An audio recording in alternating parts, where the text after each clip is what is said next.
eh, se lo vive de una forma diferente, un programa que justo nos coincide con un 2 de abril, con el 40º aniversario de la gesta de Malvinas, y recibimos aquí en el estudio a Francisco Ostenta, a quien tengo el enorme gusto de saludar.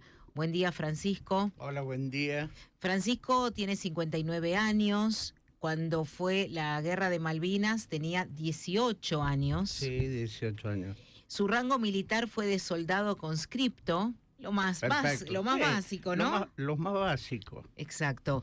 Y cubrió en la base aérea militar San Julián de Santa Cruz. Perfecto. La conocida base Sí. de San Julián. La verdad. Bien. También tengo frente a mí aquí en el estudio de la radio a Edmundo José Herrería. ¿Cómo está, Edmundo? Buen día. Muy buenos días. ¿Cómo está? Bien, bien. Ahí le arreglamos bien el micrófono para escucharlo bien. ¿Le dicen Edmundo o José? José. José. Tiene 58 años, también tenía 18 años cuando fue el conflicto de Malvinas y también soldado conscripto, soldado raso podríamos decir, ¿no? Total, sí. Y cubrió en el puerto de San Julián en Santa Cruz. Tal cual. Y a mi izquierda está Carlos Eduardo Videla, con quien hemos charlado en varias oportunidades. Buen día, ¿cómo le va? ¿Cómo estás, Carlos? Bien, bien. Bienvenido. Gracias. 61 años, en la guerra de Malvinas en el año 1982 tenías 21 años. 21. Imagínate, Sí. imagínate, un poquito más grande. También rango militar, soldado conscripto, y cubrió la base aérea de San Julián en Santa Cruz. ¿Ustedes se encontraron? ¿Se conocieron allí? ¿Cómo fue la relación? Bueno, nosotros nos incorporan en la 4ª Brigada Aérea, acá en Mendoza, y recién ahí es donde nosotros nos conocemos, nos encontramos. De ahí, una vez ya que nos llevaron a entrenarnos, a prepararnos, que fueron 2 meses aproximadamente, 1 mes y medio, bajamos de Potrerillos y ahí es donde se empieza a armar todo esto, lo que fue Malvinas. O sea, el entrenamiento fue aquí en Potrerillos, en Mendoza. En Mendoza. En Mendoza. En Mendoza. ¿Qué significa? Recuerdo que alguna vez nos explicaron la base aérea de San Julián. ¿Por qué era un punto tan importante? Bueno, ese punto fue uno de los claves que tuvo la Patagonia, porque de ahí es donde salieron la mayoría de las misiones. Como esto fue una batalla aeronaval, todo se transcurrió en lo que fue el aire, porque la Fuerza Aérea despegaba del continente para bombardear a todo lo que era el navío de los británicos en el mar. ¿Cómo corresponde, Carlos, les pregunto, así vamos charlando con cada uno de ustedes, ¿cómo corresponde llamarlos? ¿Veteranos de Malvinas, excombatientes? No, nosotros por una reglamentación de la Fuerza Aérea somos veteranos de Malvinas, BGM. Sí. BGM. No somos excombatientes, somos veteranos de guerra de Malvinas, BGM, por una reglamentación y ordenanza de la Fuerza Aérea. Bien. Ustedes no llegaron físicamente a las islas, ¿no es cierto, José? No, nosotros estuvimos en el continente directamente apoyando y haciendo toda la logística a los aviones de la 4ª Brigada, que eran los A4C. ¿Y qué distancia en kilómetros hay desde la base San Julián, más o menos, con las Malvinas? ¿600? 600 kilómetros. Muy cerca, muy cerca. Por eso justamente era una de las bases más clave para hacer los ataques que se hicieron a la flota. Bien. Nuestra consigna de este sábado, aquí en Clima de Radio, esta coincidencia que hoy justo son 40 años de la Guerra de Malvinas, preguntamos si fue una guerra innecesaria. Quizás suena un tanto provocativa, ¿no?, la pregunta, pero qué mejor que escuchar de ustedes. Yo creo que fue ¿Qué opinan? Yo creo que fue una guerra que en ese momento tanto el país como Argentina, como Gran Bretaña estaban pasando por un mal momento. Creo que se armó por ese sentido. Para mí fue una guerra innecesaria. ¿Así lo sienten ustedes? Yo para mí muy particularmente lo veo una guerra innecesaria. Carlos, ¿cuál es tu opinión? Lo mismo, era en esa época un gobierno que estaba casi ya finalizando su ciclo, era un manotazo de ahogado, necesitaba reivindicarse con el pueblo y bueno, decidió hacer esa guerra que la adelantó, porque teóricamente, según trascendido, estaba prevista para septiembre, cuando no hacía tanto frío. Entonces, como en ese marzo del 82 se había complicado mucho la situación civil acá en Argentina, decidieron adelantarla para lograr el consentimiento del pueblo, que duró lo que duró la batalla hasta que hubo la rendición. Sí, recordemos que el 30 de marzo de 1982 hubo una manifestación muy importante de repudio al gobierno militar de ese momento. Y no fue casualidad que 3 días después amanecimos el 2 de abril con esta noticia. Exacto. ¿A tu criterio, José, fue una guerra innecesaria? Realmente lo que dicen los compañeros, realmente las vidas que se perdieron, yo para mí lo llevo en el corazón cuando llegamos acá a Mendoza y veía que le entregaban un pedazo de bandera a las pobres mujeres que perdían a los pilotos, y eso era algo que no me voy a olvidar nunca. Realmente los niños chiquitos, y le entregaban un pedazo de bandera diciendo que dejaron la vida en una guerra que realmente no tuvo mucho sentido. ¿Y por qué? ¿Pero por qué creen que fue innecesaria? Si supuestamente se estaba luchando por recuperar tierras que nos corresponden, que están usurpadas por los ingleses, etcétera, etcétera, ¿no? Ese es el argumento. Y realmente, ¿cómo te puedo decir? Los ingleses querían tomarla y adueñarse de algo, bueno, como lo han hecho ahora y lo van a hacer siempre, porque como son una potencia muy grande, ellos vinieron y quisieron tomarla y la tomaron, y no les importó la vida ni de ellos ni de los argentinos acá en el continente. ¿Y ustedes qué sienten respecto a que los kelpers o los malvinenses, como quieramos llamarlos, no quieren ser argentinos? Se sienten ingleses. Y lo que pasa es que esto no viene de ahora, esto ya viene de hace muchos años. Entonces ellos ya, sus raíces, todo están ahí y no aceptan que otro país, que nosotros seríamos, llamémosle entre comillas, los dueños de las Malvinas o los propietarios de Malvinas, ellos no quieren ceder a ese espacio. Bien.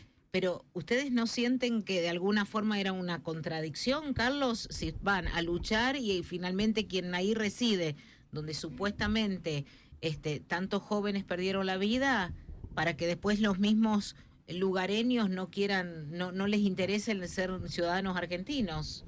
Y sí, es contradictorio, pero es comprensible. Es como si a vos en tu casa te dice que tu familia es mala, pero vos vas a decir, no, mi familia es buena y la vas a defender siempre.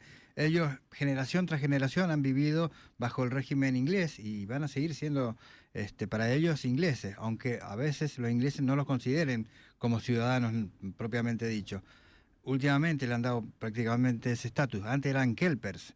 Los kelpers eran ciudadanos de segunda clase, no eran ingleses.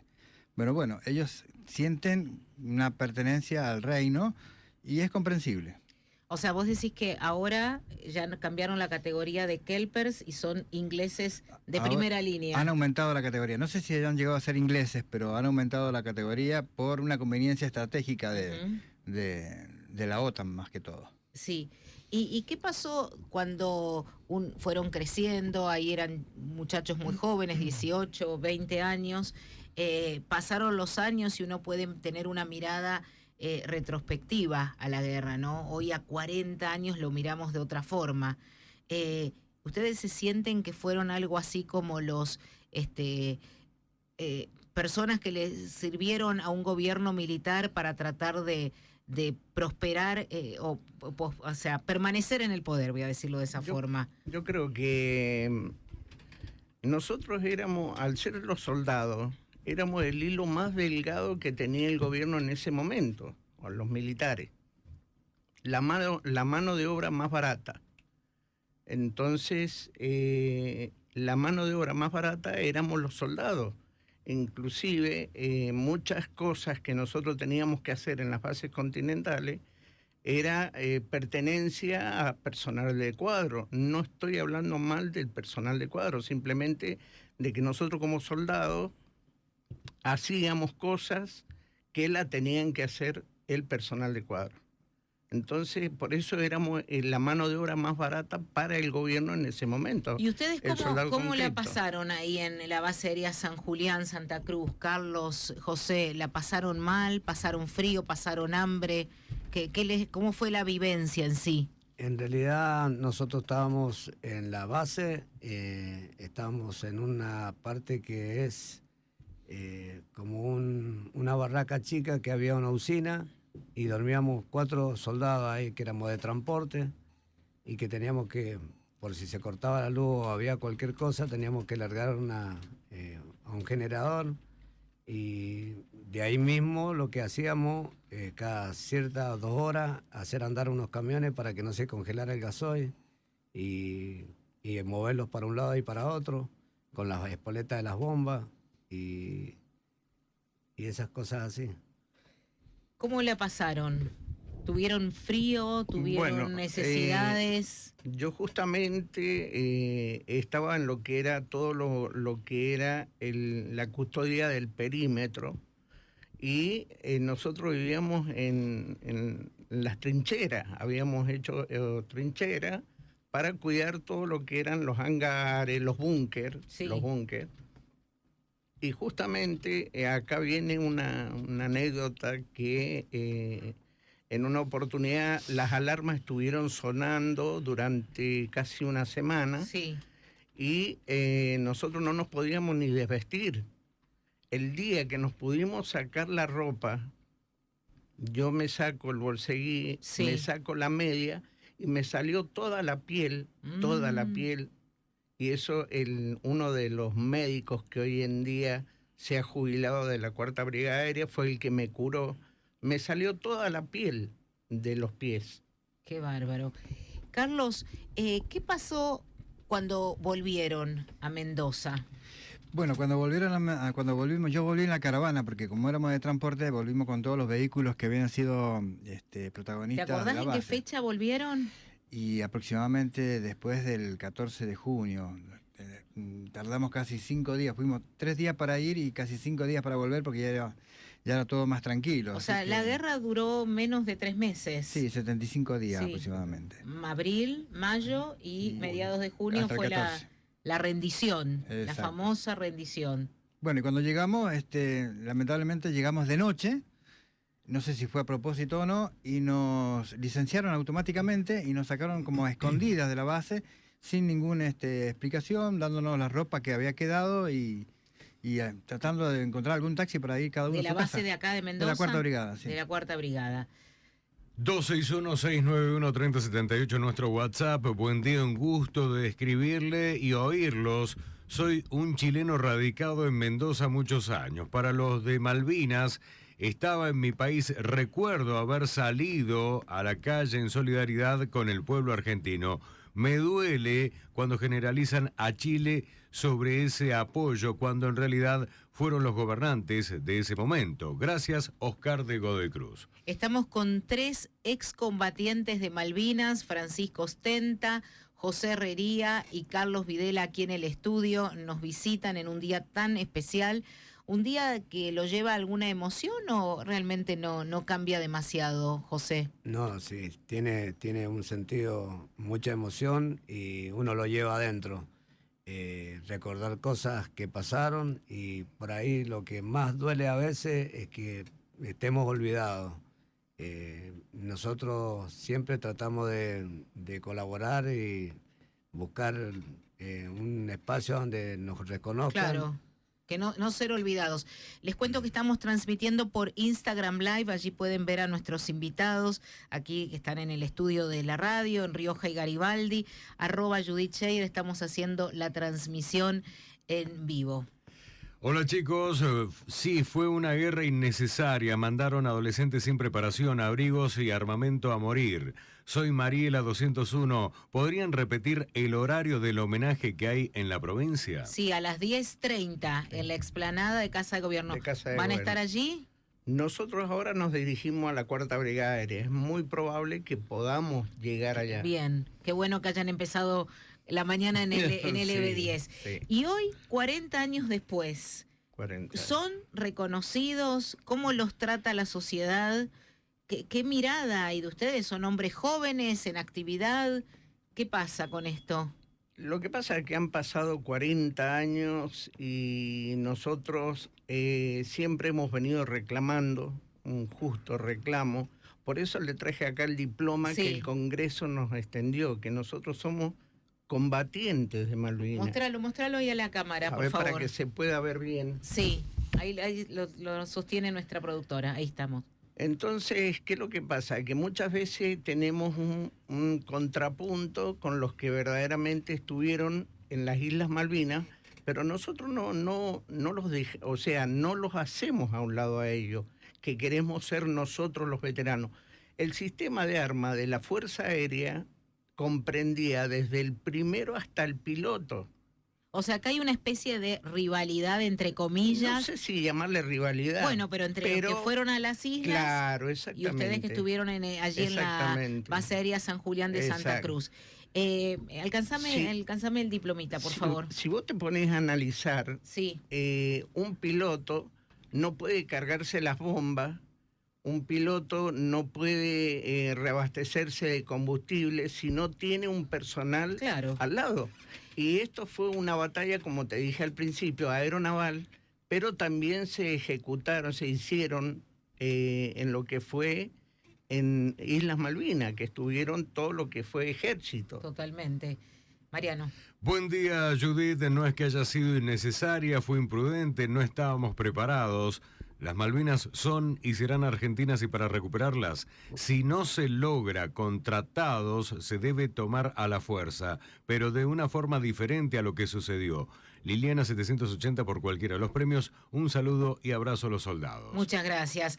Este diploma que nos trae uno de nuestros invitados, Francisco Ostenta, dice: el Honorable Congreso de la Nación a los combatientes, la ley 23.118, bueno, lo reconoce por su intervención en la lucha armada por la reivindicación territorial de las Islas Malvinas, Georgias y Sandwich del Sur, 2 de abril de 1982, 14 de junio de 1982. Te digo, me emociona leer esto.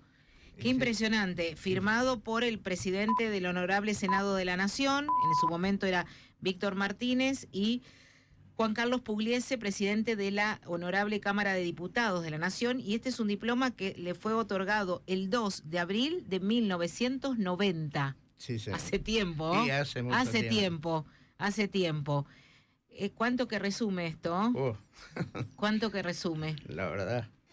Carlos, para cerrar esta hermosa charla y emotiva, y es un mínimo granito de arena que podemos hacer para aquí desde un medio de comunicación tan masivo como esta querida LB10, para permanecer en la memoria. Hoy por hoy, cuando la gente que por ahí desconoce que ustedes estuvieron en este conflicto, que son veteranos de Malvinas, ¿cuál es la reacción hoy? Y hoy se sorprenden y después de la sorpresa nos saludan y nos desean éxitos. Y bueno, ha cambiado mucho desde cuando llegamos, que había un ocultamiento, pero hace unos 8 años, la población está descubriendo, por las distintas informaciones que se saben de Malvinas, que los veteranos continentales o que tuvimos en las bases continentales somos tan veteranos como los que tuvimos los que tuvieron en las islas. Carlos, vos sos docente, ¿no es cierto? Soy docente, sí, estoy a punto de jubilarme ya. ¿A vos te pasó algo especial después de que una vez te invitamos aquí a LB10? Justamente el lunes tengo 2 actos en mi escuela que nunca había ocurrido. ¿Qué escuela es? La Ingeniero Villanueva en Maipú. Sí. Tenemos los actos del 2 de abril, que lo van a hacer el lunes, a la mañana y a la tarde, y nos han invitado cordialmente a que asistamos en una comitiva. ¿Pero qué te pasó, Carlos, después que me lo contaste una vez? Sí. Lo invitamos aquí a la radio hace 3, 4 años atrás. Toda la gente se sorprendió porque no creía que yo había sido un veterano de guerra y lo tomaron con mucho agrado y mucho más respeto. Me miran de otra forma, digamos. Qué bárbaro. Claro. Se lo debemos como sociedad. Nos están empezando a reconocer, o sea, Claro. la gente es como que no sabía de que nosotros existíamos. No sabían. Bueno, amigos, gracias por estar aquí con nosotros. Un honor tenerlos. Gracias. Es una forma de reconocerlos como sociedad, como Mendoza, como héroes de la patria. Gracias a Francisco Ostenta, que nos acompañó acá esta mañana. Gracias a a ustedes. Edmundo José Herrería. José, gracias. Gracias. Y a Carlos Videla. Gracias, muchas muchas gracias. gracias. Un honor tenerlos aquí en la radio. Muchas Gracias.